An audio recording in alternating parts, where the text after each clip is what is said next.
بسم اللہ الرحمن الرحیم۔ السلام علیکم۔ اپنی زندگی کو آسان، بہترین اور خوبصورت بنانے کے لیے میرے سبق آموز یوٹیوب چینل کو اپنی زندگی میں لازمی شامل کریں۔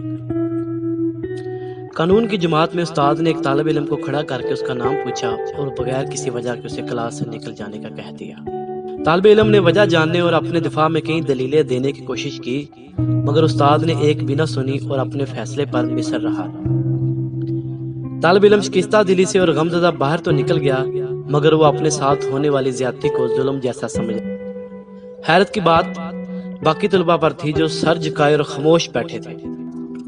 لیکچر دینے کا آغاز کرتے ہوئے استاد نے طلباء سے پوچھا، قانون کیوں وضع کیے جاتے ہیں؟ ایک طالب علم نے کھڑے ہو کر کہا، لوگوں کے رویوں پر قابو پانے کے لیے۔ دوسرے طالب علم نے کہا، معاشرے پر لاگو کرنے کے لیے۔ تیسرے نے کہا، تاکہ کوئی طاقتور کمزور پر زیادتی نہ کر سکے۔ استاد نے کئی ایک جوابات سننے کے بعد کہا، یہ سب جوابات ٹھیک تو ہیں مگر کافی نہیں ہیں۔ ایک طالب علم نے کھڑے ہو کر کہا، تاکہ عدل و انصاف قائم کیا جا سکے۔ استاد نے کہا، جی بالکل یہی جواب ہے جو میں سننا چاہتا تھا، تاکہ عدل کو غالب کیا جا سکے۔ استاد نے پھر پوچھا، لیکن عدل اور انصاف کا کیا فائدہ ہوتا ہے؟ ایک طالب علم نے جواب دیا، تاکہ لوگوں کے حقوق کی حفاظت کی جا سکے اور کوئی کسی پر ظلم نہ کر سکے۔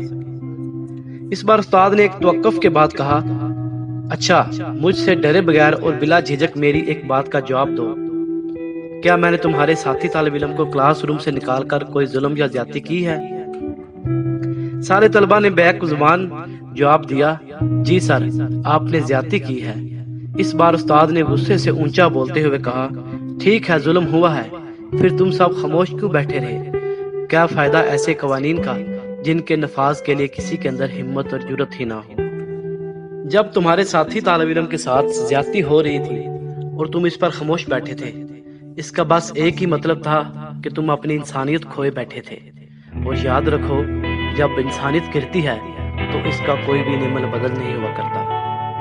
اس کے ساتھ استاد نے کمرے سے باہر کھڑے طالب علم کو واپس اندر بلا لیا، سب کے سامنے اس سے اپنی زیادتی کی معافی مانگی اور باقی طلباء کی طرف اپنا رخ کرتے ہوئے کہا، یہی تمہارا آج کا سبق ہے، اور جا کر معاشرے میں ایسی نا انصافیت تلاش کرو اور ان کی اصلاح کے لیے قانون نافذ کرانے کے طریقے سوچو۔ دوستو، یہ ہمارے لیے ایک کہانی نہیں ہے بلکہ ایک سبق ہے کہ صرف قانون بنانا ہی ایک بات نہیں، بلکہ قانون پر عمل درآمد کرانا بھی بڑی بات ہے، اور قانون پر عمل درآمد ہمیشہ ہمت و جرأت سے کیا جاتا ہے۔